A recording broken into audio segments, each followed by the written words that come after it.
আসসালামু আলাইকুম ওয়া রাহমাতুল্লাহি ওয়া বারাকাতুহু। ওয়ালাইকুম আসসালাম ওয়া রাহমাতুল্লাহি ওয়া বারাকাতুহু। ইন্নাল হামদালিল্লাহ নাহমাদুহু ওয়া নুসাল্লি আলা রাসূলিল কারীম, আম্মা বা'দ। আল্লাহ পাকের নিকট লাখো কোটি শুকরিয়া যে মহান আল্লাহ তাআলা আমাদেরকে পবিত্র শুক্রবার জুমার দিন মসজিদে আসার মতো তৌফিক দান করেছেন। এই জন্য মহান আল্লাহর নিকট শুকরিয়া আদায় করি, আলহামদুলিল্লাহ। আজকে মাহে রমজানের দ্বিতীয় শুক্রবার, 13 তারিখ। তো একটা একটা করে রমজান চলে যেতেছে, প্রায় অর্ধেকের কাছাকাছি হয়ে গেল। এরকম ভাবে রমজান আমাদের কাছ থেকে বিদায় নেবে। কিন্তু রমজান থেকে আমরা কি পাইলাম, এটা হলো আমাদের মূল বিষয়। এই পবিত্র রমজান মাসে আল্লাহ তাআলা শয়তানকে শৃঙ্খলাবদ্ধ করে রেখেছেন। স্যার বন্ধ করে দিন। হ্যাঁ, পেজে লাগিয়ে কিন্তু শয়তানি তো আর কমতেছে না, তাই না? শয়তান কিছু করা বিভিন্ন অপকর্ম কি হ্রাস পাইতেছে? গত ফেব্রুয়ারি মাসে গড়ে প্রতিদিন ধর্ষণের মামলা হচ্ছে 12টা করে। প্রতিদিন 12টা মামলা হয়েছে। তো মামলা ছাড়াও তো ঘটনা হয়েছে। এই মার্চ মাসে রোজা শুরু হয়েছে, রোজার মধ্যে কি তা বন্ধ হয়ে গেছে? বন্ধ হয় নাই, রোজার মধ্যেও চলতেছে। তো এই যে অপকর্ম বিস্তৃতি ছড়াই পড়তেছে, এটা বন্ধ করা দরকার। আর বন্ধের একমাত্র উপায় কি? ইসলামকে মেনে নেওয়া। আল্লাহ তাআলা ইরশাদ করেন, তোমরা ব্যভিচারীর নিকটবর্তী হইও না, তা একটি অশ্লীল কাজ এবং খারাপ পন্থা। সূরা বনী ইসরাঈল আয়াত 32। তাহলে আমরা যদি কোরআনকে মানি, যদি আমরা মেনে নেই এটাই আমাদের জীবন ব্যবস্থা, তাহলে কোন মানুষ, কোন মুসলমান কি ব্যভিচারের ধারে কাছে যেতে পারে? কিন্তু এরপরেও যাচ্ছে। এর দ্বারা প্রমাণিত হয় যে এই কাজের কাছে গেল, সে কোরআনকে গ্রহণ করল না। কারণ কোরআনের নির্দেশ, আমাদেরকে আল্লাহ তাআলা নির্দেশ দিয়েছেন ব্যভিচারের নিকটবর্তী হওয়া যাবে না। রাসূলুল্লাহ সাল্লাল্লাহু আলাইহি সাল্লাম বলেন, কিয়ামতের অন্যতম আলামত হচ্ছে এলেম উঠিয়ে নেওয়া হবে, মূর্খতা ছেয়ে যাবে, প্রকাশ্যে মদ পান করা হবে এবং প্রকাশ্যে ব্যভিচার সংঘটিত হবে। এটা সহিহ বুখারীর আয়াত নাম্বার 80, সহিহ মুসলিমের 2671 নাম্বার হাদিস। তাহলে কিয়ামত কাছাকাছি আসতেছে। এই পৃথিবীর অধিকাংশ সময় চলে গেছে, অল্প সময় সামনে আছে। কতক্ষণ সময় আছে আমরা জানি না, তবে কিয়ামত নিকটবর্তী। কারণ এলেম উঠিয়ে নেওয়া হচ্ছে, মূর্খতা ছেয়ে যাচ্ছে। কারণ মূর্খতা ছেয়ে না গেলে এইভাবে দেশে ব্যভিচার, ধর্ষণ এভাবে বাড়ত না। মাদকদ্রব্য ছড়ায় পড়ছে। ব্যভিচার শুধু হচ্ছে না, এগুলো মোবাইলে ধারণ করে ছড়িয়ে দিচ্ছে, প্রকাশ্যে হচ্ছে। আব্দুল্লাহ ইবনে মাসউদ রাদিয়াল্লাহু তাআলা আনহু থেকে বর্ণিত, কোন জাতির মধ্যে ব্যভিচারের ব্যাপক প্রচার ও প্রসার ঘটলে তারা নিজেরাই যেন হাতে ধরে তাদের উপর আল্লাহ তাআলার আযাব নিপতিত করে। অর্থাৎ যখন কোন জাতির মধ্যে ব্যভিচার ব্যাপক হারে ছড়ায় পড়ে, প্রচার প্রসার ঘটে, তখন তারা নিজেরাই যেন হাত ধরে তাদের উপর আল্লাহর আযাব নিপতিত করল। তাহলে এই যে যে ব্যভিচার ছড়ায় পড়তেছে বিভিন্ন জায়গায় সারা দেশে, গত সপ্তাহে নকলাতেও হয়েছে 2টা ঘটনা। এই যে ছড়াই পড়লো, এই ছড়িয়ে দেওয়ার কি বোঝা যাচ্ছে? আল্লাহ রাসূল বলে দিলেন, সেই যেন নিজ হাতে ধরে তাদের উপর আল্লাহ তাআলার আযাব নিপতিত করল। তাহলে এইভাবে যখন ব্যভিচার ছড়িয়ে যাবে, আমাদের উপর কিন্তু আযাব অবধারিত। এটা কিন্তু হাদিসের কথা। রাসূলুল্লাহ সাল্লাল্লাহু আলাইহি সাল্লাম বলেছেন, বিচার দিবসে 3 ব্যক্তির সঙ্গে কথা বলবেন না, তাদের দিকে তাকাবেন না, তাদেরকে পবিত্র করবেন না, এবং তাদের জন্য রয়েছে যন্ত্রণাদায়ক শাস্তি। তারা হলো ব্যভিচারী, মিথ্যাবাদী শাসক আর অহংকারী দরিদ্র। কোন তিনটা শ্রেণী? 1 নাম্বার ব্যভিচারী, 2 নাম্বার মিথ্যাবাদী শাসক, 3 নাম্বার অহংকারী দরিদ্র। রাসূলুল্লাহ সাল্লাল্লাহু আলাইহি সাল্লাম মেরাজের রাত্রিতে ব্যভিচারের শাস্তি দেখেছেন। রাসূলুল্লাহ সাল্লাল্লাহু আলাইহি সাল্লাম শাস্তির বর্ণনা করেন, আমরা চুলার মধ্যে একটি গর্তের কাছে পৌঁছালাম, দেখলাম এতে বেশ কিছু নগ্ন নারী পুরুষ রয়েছে, আর নিচের দিক থেকে বের হওয়া আগুনের লেলিহান শিখা তাদের স্পর্শ করছে। তাদের লেলিহান শিখা তাদের স্পর্শ করে, তারা উচ্চ আওয়াজে চিৎকার করে ওঠে। তারা হলো ব্যভিচারী নারী পুরুষ। সহিহ বুখারী ৭০৪৭ নম্বর হাদিস। তারা যারা ব্যভিচার কর্মে যে সকল নারী কিংবা পুরুষ জড়িত থাকবে, তাদেরকে জাহান্নামে এমন একটা গর্তে রাখা হবে যেখানে জ্বলন্ত আগুন থাকবে, আগুনের শিখা তাকে স্পর্শ করবে। এই ব্যভিচারের সম্পর্কে রাসূলুল্লাহ সাল্লাল্লাহু আলাইহি সাল্লাম বলেন, চোখের ব্যভিচার হলো দেখা, কানের ব্যভিচার হলো শোনা, জিহ্বার ব্যভিচার হলো বলা, হাতের ব্যভিচার হলো ধরা, পায়ের ব্যভিচার হাঁটা। মন কামনা করে আর লজ্জাস্থান তা সত্য বা মিথ্যায় পরিণত করে। এটা সহিহ মুসলিমের 2657 নম্বর হাদিস। তাহলে জিনাটা কিন্তু প্রত্যেকটা অঙ্গের হইতে পারে। চোখ দিয়ে গায়ের মাহরম ব্যক্তির দিকে তাকায় থাকা, গায়ের মাহরম কোন মহিলার দিকে তাকায় থাকা, এটা চোখের জিনা। তাদের কণ্ঠস্বর শোনা, গায়ের মাহরম ব্যক্তির সঙ্গে কথা বলা, অশ্লীল বাক্য শোনা, এগুলো কানের ব্যভিচার।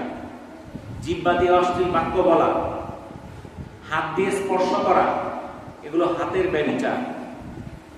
পায়ে হেঁটে সেই ব্যভিচারের দিকে অগ্রসর হওয়া, সেটা পায়ের ব্যভিচার। তাহলে সেগুলো আমাদের দ্বারা হচ্ছে কিনা? এগুলো হচ্ছে, সরাসরি হচ্ছে, টিভি দেখার মাধ্যমে হচ্ছে, মোবাইল দেখার মাধ্যমে হচ্ছে, বিভিন্নভাবে এই যে চোখের কানের জিনা হয়ে যাচ্ছে। আমাদের দৃষ্টিকে হেফাজত করতে হবে। সূরা নূরের 30 নম্বর আয়াতে আল্লাহ তাআলা বলেন, মুমিন পুরুষদের বলো তারা তাদের দৃষ্টিকে যেন হেফাজত রাখে এবং তাদের লজ্জাস্থানে হেফাজত করবে, এটাই তাদের জন্য অধিক পবিত্র। নিশ্চয় তারা যা করে সেই সম্পর্কে আল্লাহ সম্যক অবহিত। এটা সূরা নূরের 30 নম্বর আয়াতে আল্লাহ তাআলা বলে দিলেন। তাহলে মুমিন পুরুষ যারা, আল্লাহ তাআলা নির্দেশ কি দিলেন? তাদের দৃষ্টিকে হেফাজত করার জন্য, দৃষ্টিকে সংযত করার জন্য, লজ্জাস্থানে হেফাজত করার জন্য। কিন্তু আজকে আমরা দৃষ্টিকে হেফাজত করতেছি না। আমরা গায়ের মাহরম মেয়েদের দিকে আমরা তাকিয়ে থাকি, আমরা দৃষ্টি সংযত করি না। আমরা তাদের দোষ দেই যারা মুমিন মহিলা নয়। তারা তো পর্দার সঙ্গে চলবে না। তারা পর্দার সঙ্গে চলবে না, এর মানে আপনি কি তাকায় থাকবেন? তাকে পর্দার জন্য হুকুম করা হয়েছে, আর আমাদের দৃষ্টির হেফাজতের নির্দেশ দেওয়া হয়েছে। হুকুম কিন্তু দুইটাই আছে, শুধু একটা পালন করলে তো হবে না। মেয়েরা যেরকম পর্দার বিধান মান্য করবে, মুমিন মুসলমান পুরুষরা তারা চোখের হেফাজত করবে। যারা অমুসলিম আছে তারা তো পর্দা করে চলবে না, কিন্তু এর মানে আপনি কি তার দিকে তাকায় থাকবেন? না, আমাদের চোখের হেফাজত করতে হবে। আমরা দৃষ্টির হেফাজত করতে পারতেছি না দেখে আজকে ধর্ষণ বেড়ে যাচ্ছে। সূরা আন-নূরের 31 নম্বর আয়াতে আল্লাহ তাআলা বলেন, আর হে নবী, মুমিন নারীদের বলে দাও তারা যেন তাদের দৃষ্টি সংযত করে রাখে এবং তাদের লজ্জাস্থানে হেফাজত করে, আর তাদের সাজসজ্জা না দেখায় যা নিজে নিজে প্রকাশ হয়ে যায় তা ব্যতিরেক, আর তারা যেন তাদের ওড়নার আঁচল দিয়ে তাদের বক্ষ ঢেকে রাখে। তাহলে মুমিনদেরকে যেভাবে দৃষ্টির হেফাজত করতে বললেন আল্লাহ তাআলা, মুমিন পুরুষদেরকেও দৃষ্টির হেফাজত করতে বলছেন, লজ্জাস্থানে হেফাজত করতে বলছেন। একইভাবে মুমিন নারীদেরকেও দৃষ্টির হেফাজত করতে বলছেন এবং লজ্জাস্থানে হেফাজত করতে বলছেন, এবং পর্দার বিধান তাদের উপর ন্যস্ত করেছেন। তাহলে এটা কিন্তু আমাদের শুধুমাত্র একক কারণ না। আমরা অনেকে দোষ দেই যে মেয়েরা তো পর্দা করে না, তো আমরা তো দৃষ্টির হেফাজত করি না। তাহলে আমাদের উভয়কে কি করতে হবে? সংশোধন হতে হবে। রাসূলুল্লাহ সাল্লাল্লাহু আলাইহি সাল্লাম বলেন, চোখের জিনা হলো পরনারীর দিকে খারাপ দৃষ্টিতে তাকানো এবং হারাম জিনিস দেখা। রাসূলুল্লাহ সাল্লাল্লাহু আলাইহি সাল্লাম আরো বলেন, যে ব্যক্তি কোনো পরনারীর দিকে খারাপ দৃষ্টিতে তাকাবে, হাসরের দিন তার চোখের মাঝে সীসা গলিয়ে দেওয়া হবে।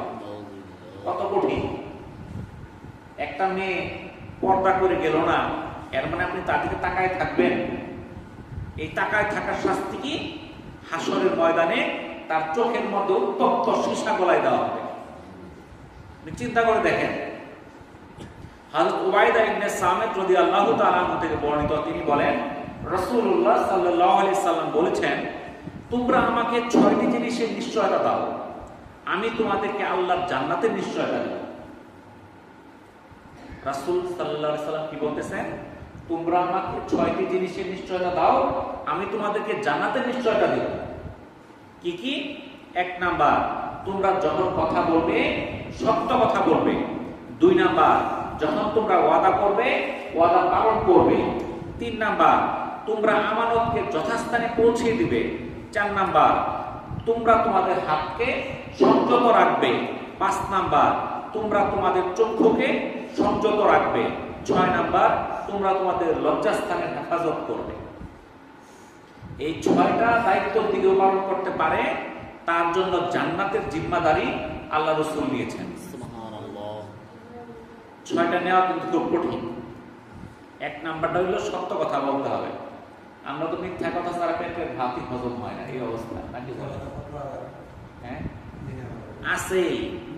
তাহলে 1 নাম্বার জিনিস ছিল মিথ্যা ছাড়তে হবে, আর ওয়াদা যদি কোনো পালন করে থাকি দিয়ে দিতে হবে। আমানত যদি আমার কাছে আসে, সেই আমানতকে যথাস্থানে পৌঁছে দিতে হবে। হাতকে হেফাজত করতে হবে। এই হাত দ্বারা মানুষকে আঘাত করার জন্য দেওয়া হয় নাই, এই হাত দিয়ে মানুষকে কষ্ট দেওয়ার জন্য হাত দেওয়া হয় নাই।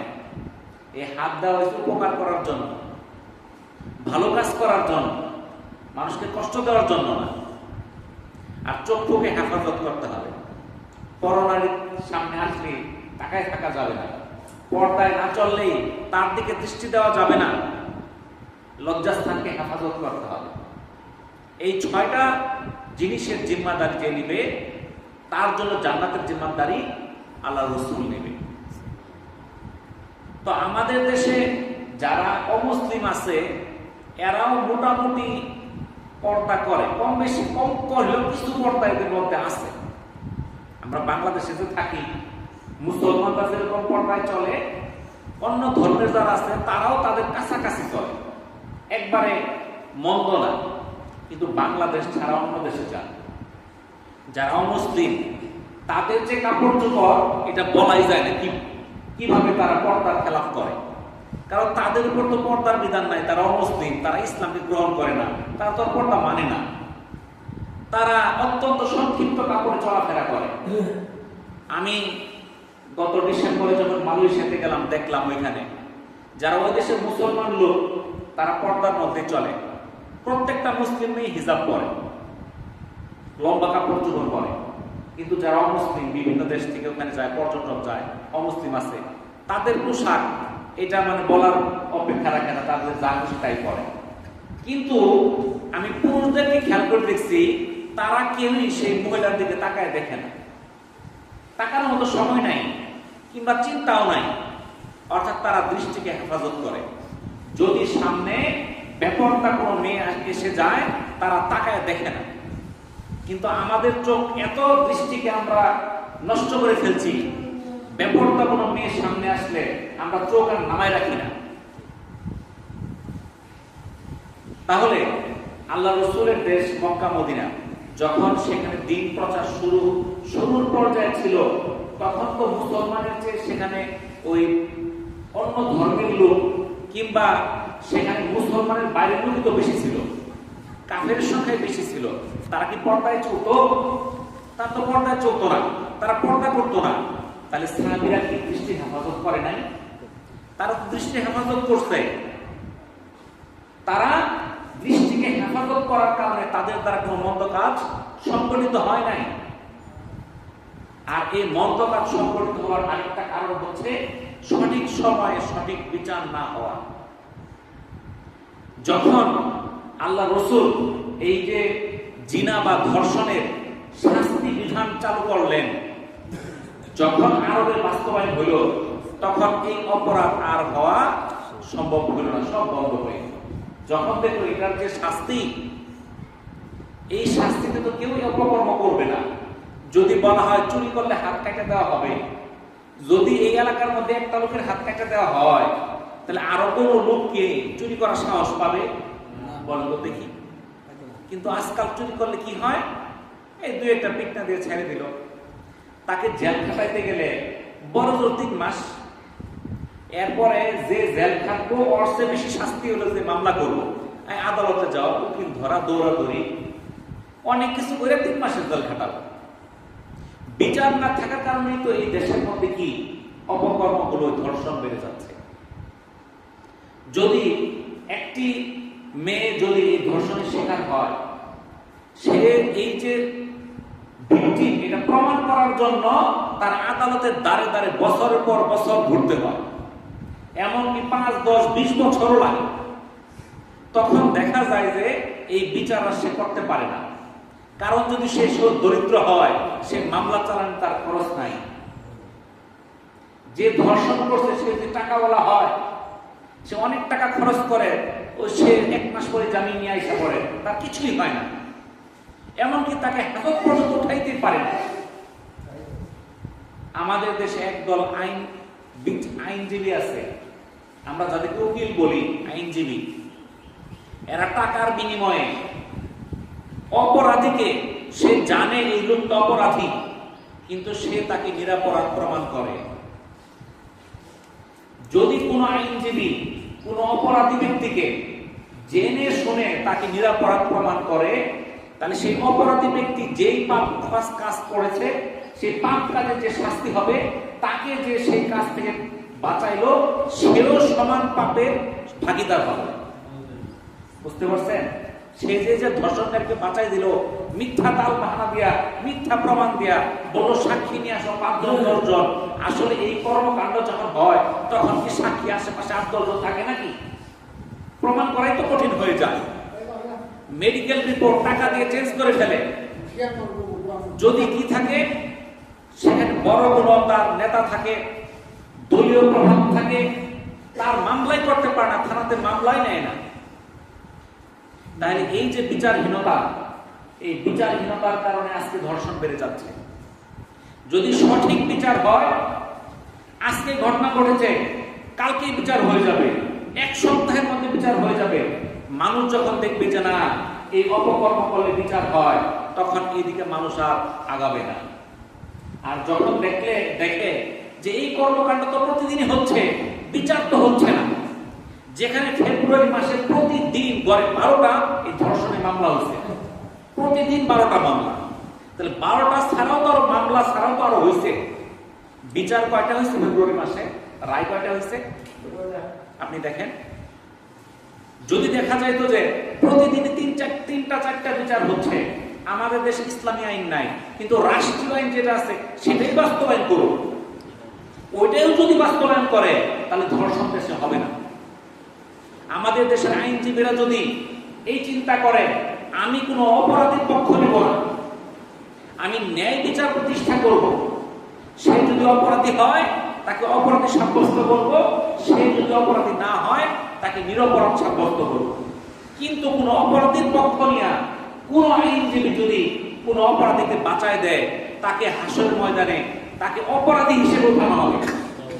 এবং একজন আইনজীবী যদি জীবনে শত শত হাজার হাজার অপরাধীকে বাঁচায় থাকে, এই হাজার হাজার অপরাধের শাস্তি তার আমলনামায় সংযুক্ত হবে। এবং এই সারা দেশে তাকে দেখা, সে যে হাজার হাজার মানুষকে নিরপরাধ প্রমাণ করলো, এটা দেখে আরো মানুষ বিভিন্ন অপকর্মে সংযুক্ত হইল, উৎসাহিত হইল, এই তাদেরকে উৎসাহিত করার শাস্তিও সে পাবে। তাহলে এই কাজগুলো, কর্মগুলো যারা করতেছে, তাদেরকে বিরত থাকা উচিত।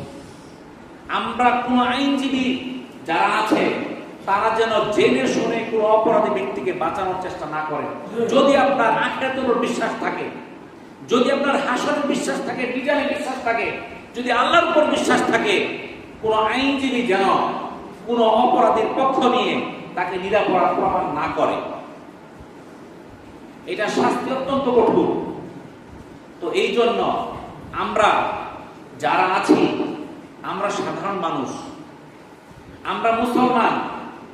মুসলমানের পরিচয় দিতে চাইলে আমাকে দৃষ্টির হেফাজত করতে হবে। সামনে যাকে তাকে তার দিকে তাকায় থাকা যাবে না। যদি দুনিয়ার সমগ্র মহিলা নগ্ন হয়ে যায়, তার দিকে তাকানো আমার জন্য জায়েজ নাই। আর যদি সমস্ত দুনিয়ার মানুষ অন্ধ হয়ে যায়, তাহলে নারীদের বেপরদায় চলার সুযোগ নাই।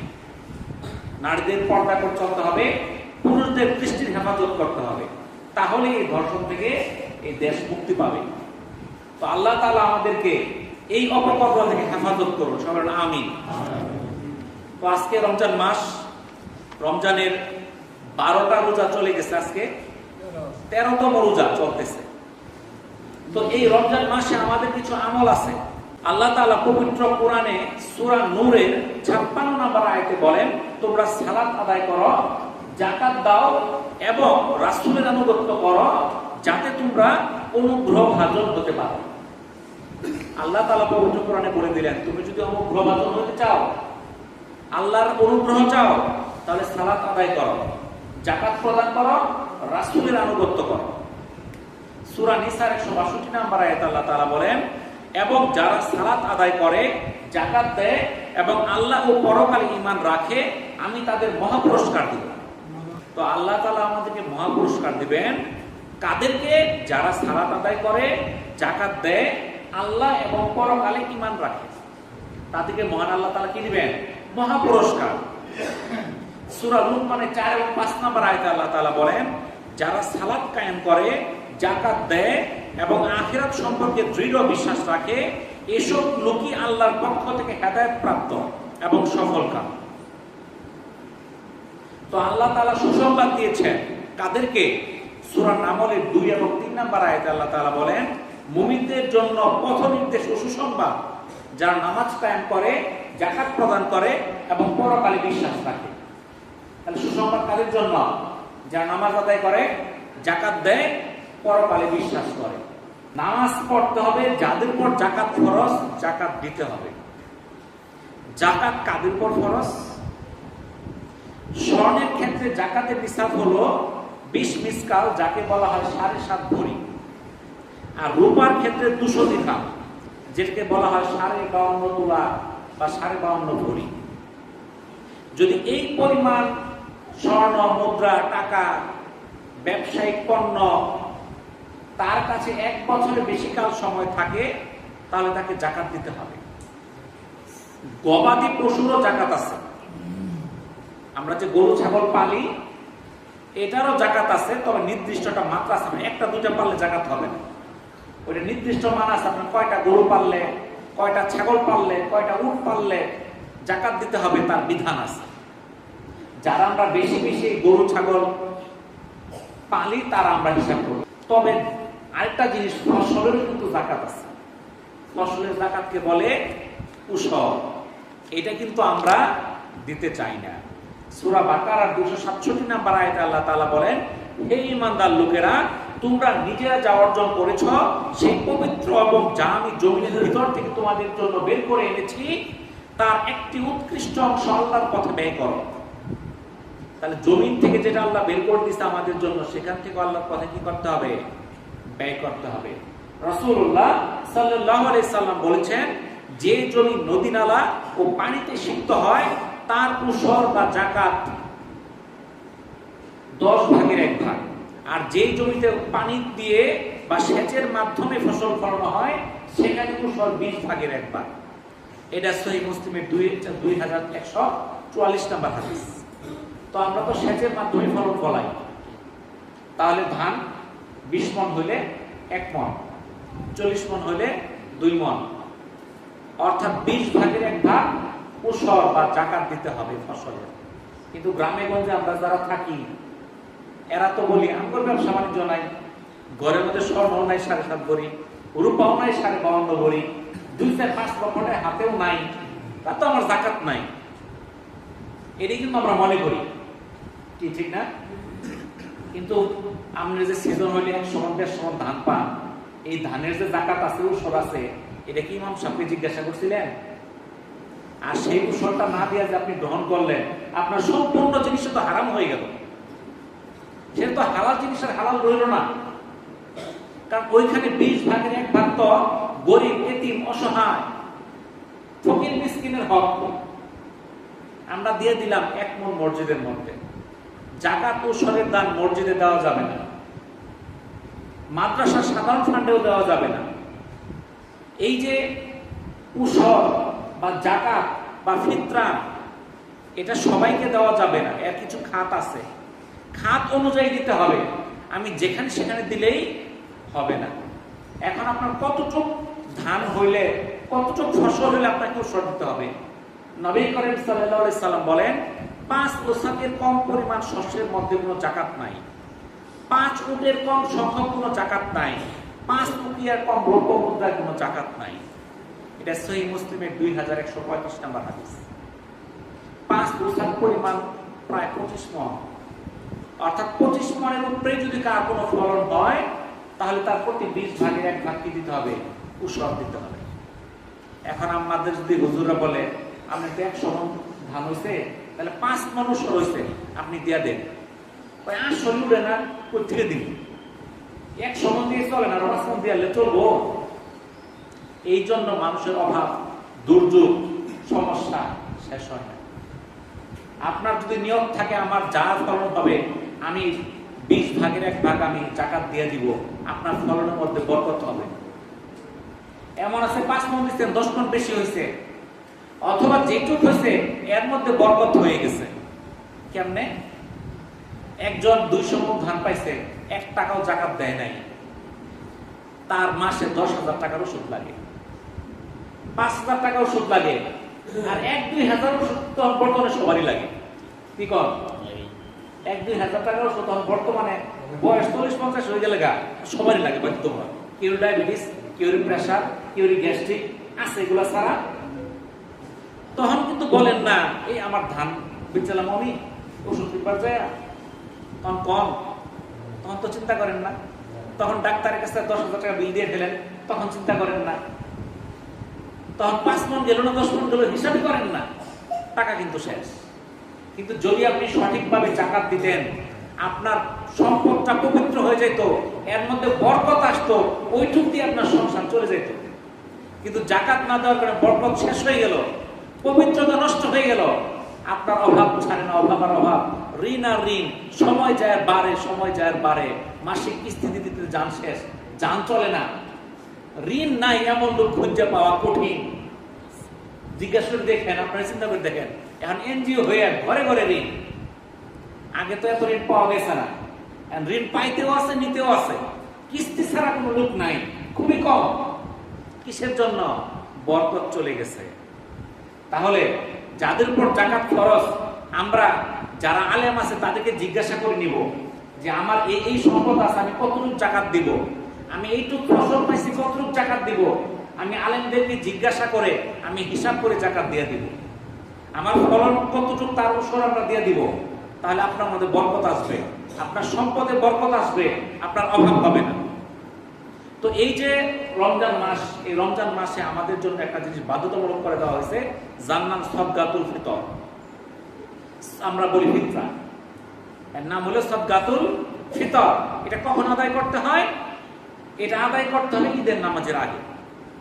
রাসূলুল্লাহ সাল্লাল্লাহু আলাইহি সাল্লাম বলেন, যে ব্যক্তি ঈদের সালাতের আগে এই সাদগাতুল ফিতর আদায় করবে, তার সাদগাতুল ফিতর হিসেবে গ্রহণযোগ্য হবে। আর যে ঈদের সালাতের পর আদায় করবে, তার নফল সদকা হিসেবে গ্রহণযোগ্য হবে। এটা সুনানে আবু দাউদের 1609 নম্বর হাদিস। তাহলে কোন সময় দান করতে হবে? ঈদের নামাজের আগে। এখন এটা কিভাবে দান করতে হবে? হযরত আবু সাঈদ খুদরি রাদিয়াল্লাহু তাআলা আনহু থেকে বর্ণিত, নবী করিম সাল্লাল্লাহু আলাইহি সাল্লামের জামানায় বলেন, আমরা সাদগাতুল ফিতর 1 সা 3.5 কেজি খাদ্যবস্তু প্রদান করতাম। তখনকার খাদ্যবস্তু ছিল জব, কিশমিশ, পনির এবং খেজুর। এটা সহিহ বুখারীর প্রথম পর্বের 204 নম্বর হাদিস। তো সেই অনুযায়ী আমরা এই বছর যে ফিতরা নির্ধারণ করা হয়েছে, ইসলামিক ফাউন্ডেশন বাংলাদেশ কর্তৃক নির্ধারিত ফিতরার পরিমাণ সর্বনিম্ন 110 টাকা এবং সর্বোচ্চ 2805 টাকা। ইসলামী শরিয়া মতে আটা, জব, কিশমিশ, পনির, খেজুর ইত্যাদি দিয়ে ফিতরা দেওয়া যায়।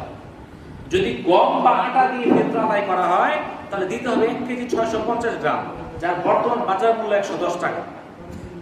যদি জব দিয়ে প্রদান করা হয় 3 কেজি 300 গ্রাম, বর্তমান বাজার মূল্য 530 টাকা।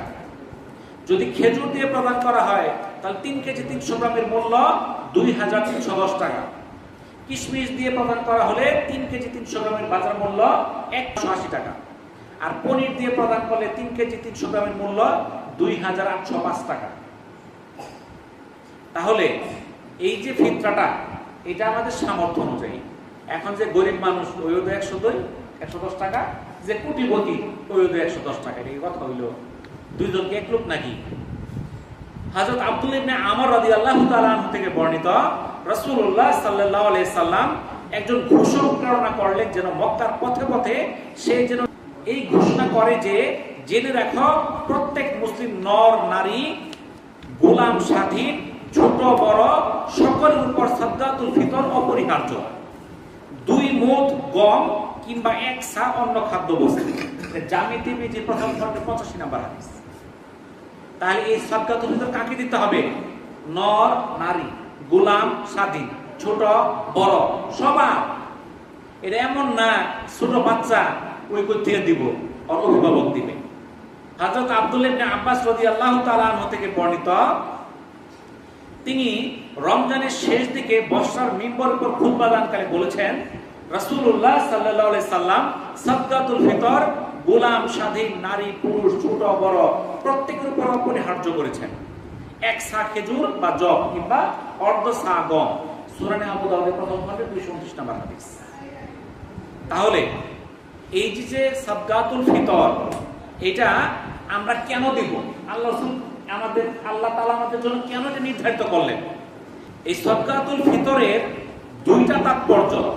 এর 1 নাম্বার তাৎপর্য হচ্ছে, যে ব্যক্তি রোজা রাখলো, এই রোজার মধ্যে যদি ছোটখাটো ভুল ত্রুটি হয়ে থাকে তাহলে এই ভুল ত্রুটিগুলো আল্লাহ তাআলা এই সাদকাতুল ফিতর দ্বারা মাফ করে দেন।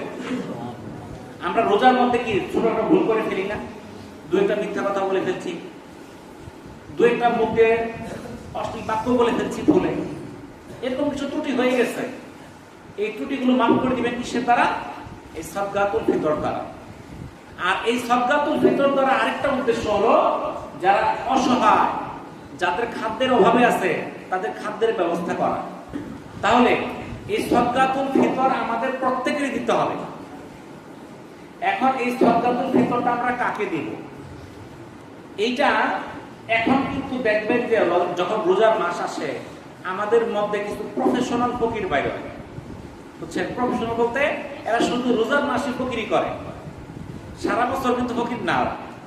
সারা বছর ভালোই চলে, রোজা আসলে ফকির হয়ে গেছে। বুঝছেন তো? এমনকি তাদের ঘরে চাল ডাল সবই আছে। এমনও কি যারা এই যে সাধারণ কৃষক, এদের চেয়ে ওদের অবস্থা ভালো, আসছে টাকা ফিতরা নেওয়ার জন্য। আবার যারা নিতান্ত দরিদ্র, অসহায়, ফকির, মিসকিন, তাদেরকে তো আমরা দিবই। কিন্তু এই যে প্রফেশনাল যারা, যাদের অবস্থা ভালো, বুঝছেন তো, বাড়ির কিন্তু সবই ঠিক আছে, কিন্তু এরপর হাত পাচ্ছে। এর দ্বারা কি হইতেছে? যারা প্রকৃত গরিব এদেরকে তারা বঞ্চিত করতেছে, ওদের হকটাও নিতেছে। ওর কিন্তু অভাব নাই, ওই কিন্তু ব্যবসা করার যোগ্য না, ওই জাকাতের যোগ্য না, ওই ঘুরতেছে জাকাতের জন্য দাঁড়ে দাঁড়ে। এখন এই ফিতরা আমরা এতিম, অসহায়, ফকির, মিসকিন, যার নাই, খাদ্যের অভাব আছে, তাদেরকে আমরা দিব। যে সুদ খায় কত অভাব নাই, যার সুদ খায় অত টাকা আছে, তাহলে ওরে আপনি জাকাত ফিতরা দিবেন কেন? ওর তো জাকাত ফিতরা দেওয়া যাবে না, আদায় হবে না তো। আপনি কথা ঠিকই বলছেন, অনেকে আছে বুঝছেন, রোজার মধ্যে ইনকাম করে লাগাই দেয়, এরকম আছে, অনেক আছে। তাহলে আপনি সঠিক লোক যাচাই বাছাই করে দিবেন, যে লোকটা আপনার চেষ্টা করুন আপনাদের এলাকার মধ্যে কোন লোকটা দরিদ্র আছে আপনারা চিনেন না, যে আপনার এই মহল্লার মধ্যে এই কয়টা লোক আসলে দরিদ্র খাইতে পারে না, আপনি তাদের জন্য খাদ্যের ব্যবস্থা করবেন এখানটা থেকে। কারণ অন্য এলাকাটা চিনেন না, আপনার এলাকার লোকগুলো তো আপনার হক বেশি, তাহলে এই এলাকার মধ্যে কয়টা দরিদ্র আছে আপনারা বাছাই করেন, বাছাই করে পরে একটা ক্ষেত্রে আপনি দিয়ে দেন, ঠিক আছে? তাহলে কিন্তু উপকার হবে, বুঝতে পারছেন? আর ফেতরার আরেকটা হকদার আছে, যেই সকল মাদ্রাসায় গোড়া ভান্ডা এতিম অসহায় আছে, আবার এতিম না থাকলে ওই অসহায় না থাকলে সেখানে দেওয়া যাবে না। এই যে জাকাত ফেতরার টাকা দেওয়া শিক্ষকদের বেতন দেওয়া যাবে না, বিল্ডিং করা যাবে না। যেই সকল প্রতিষ্ঠানে এতিম অসহায় যাদের ভরণ পোষণ এই ফেতরা থেকে দান করা যাবে। এই হাবিবে জান্নাত মহিলা মাদ্রাসায় এখনো 40 জনের উপরে ছাত্রী আছে যাদের খাবার দাবার এই জাকাত ফেতরা থেকে প্রদান করা হয়। তাদের কাপড় চোপড়, ঔষধ, চিকিৎসা, বই, খাতা কলম সবই জাকাত ফেতরা থেকে দেওয়া হয়। তাদেরকে 1 টাকাও বেতন দিতে হয় না, বুঝতে পারছেন তো? তাহলে আপনি যদি এই সকল প্রতিষ্ঠানে দেন আপনার সব হবে কমপক্ষে 3 গুণ। কেমনে? 1 নাম্বার আপনি ফেতরা দান করলে সব পাবেন, 2 নাম্বার একজন এতিমকে সহযোগিতা করার সব পাইলেন। এতিম কয় আমিও তো এতিম, আমার বাপ মারা গেছে, আমি এতিম না? না। যে সাবালক তার বাপ মারা গেল সে এতিম না। যারা নাবালক, বুঝছেন তো, বয়স কম 12, 14, 10, 5, এরাও এতিম। তাহলে ওই রকম এতিমদেরকে আপনি সহযোগিতা করলেন, তাহলে এতিমদের দান করলে সব কিন্তু বাইরে গেল। এরপর আরো লোকের তারা হলো তলাবে এলেম, তারা এলেম অন্বেষণ করে, তাদের মর্যাদা অনেক বেশি। আরো সব কি, ওরা নামাজও পড়ে, আল্লাহর হুকুম মানে, পর্দা করেও চলে। তাহলে সব কি বাড়লো না কমলো? আপনি একজনে দিলেন নামাজও করে না, এতিমও না, পর্দাও করে না, না কিছুই করে না, পরে দিলেন, তাহলে সব কি বেশি হলো কম হলো? কোনো কম হলো? তাহলে এই জন্য আপনি যেখানে এরকম এতিম গোড়াও ফান্ড আছে আপনি যদি দেন, আপনার সবের পরিমাণটা বেড়ে যাবে, বুঝতে পারছেন? তো আপনাদের সকলের প্রতিষ্ঠান হাবিবে জান্নাত মহিলা মাদ্রাসা, আমি আপনাদেরকে আহ্বান করতেছি, আপনাদের যে ফেতরার যে অংশটা, যার পরিবারে যে কয়টা সদস্য আছে, আমার অনুরোধ থাকবে অর্ধেক হাবিবে জান্নাতে দিয়ে দিবেন, বাকিটা আপনি যেখানে খুশি দেন। আমি কই না সবটাই আমার দেওয়ার দরকার নাই, সবটি দেওয়ার দরকার নাই। আপনার যদি 5-4 জন থাকে, 2 জন আমার ওখানে দেন, 2 জন অন্য জায়গায় দেন, ঠিক আছে? কারণ অন্যদের তো হক আছে, আমি একলাই সব নিব, বাকিরা কি করবে? অন্যদের হক আছে, গরিবের হক আছে না? কিন্তু নকল উপজেলার মধ্যে হাবিবে জান্নাতের চেয়ে বেশি এতিম আছে কোন মাদ্রাসা আমাকে বলবেন? আর হাবিবে জান্নাতে কোন এতিমের কাছে টাকা নেওয়া হয়েছে বলেন?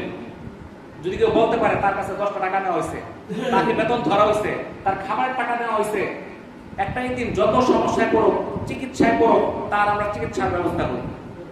আমরা 3 জন এতিমের টনসিল অপারেশন করেছি, 14-15 টাকা লাগছে, ওই বাচ্চার কাছে আমরা 10 টাকাও নেই।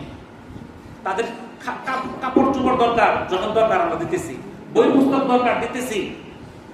একটা এতিমের যদি বিয়েরও সমস্যা হয়, টাকা পয়সা, সেটাও আমরা দিব। আমরা 2টা এতিমের ঘর করে দিছি, এক একটা ঘরে লাখ টাকার উপরে খরচ। তাহলে এতিমদের জন্য এটা কোথেকে আসে? আপনাদের জাকাত ফিতরার দ্বারা একটা এতিমের উপকার হয়ে গেল। এই জন্য আপনাদের অনুরোধ থাকবে অন্তত অর্ধেক ফিতরার টাকা আপনারা দিবেন। এটা কবে দিতে হবে? ঈদের নামাজের আগে। আপনারা মাদ্রাসায় গিয়েও দিতে পারেন, অথবা আপনাদের যে ইমাম সাহেব আছে তার কাছে টাকা দিয়ে রসিদ দিবেন। তো ইনশাআল্লাহ আমরা যে আলোচনাগুলো করলাম, আল্লাহ তাআলা আমাদেরকে হেল্প করার তৌফিক দান করুন। ওয়া আখিরু দাওয়ানা আলহামদুলিল্লাহি রাব্বিল আলামিন। আসসালামু আলাইকুম ওয়া রাহমাতুল্লাহি ওয়া বারাকাতুহু।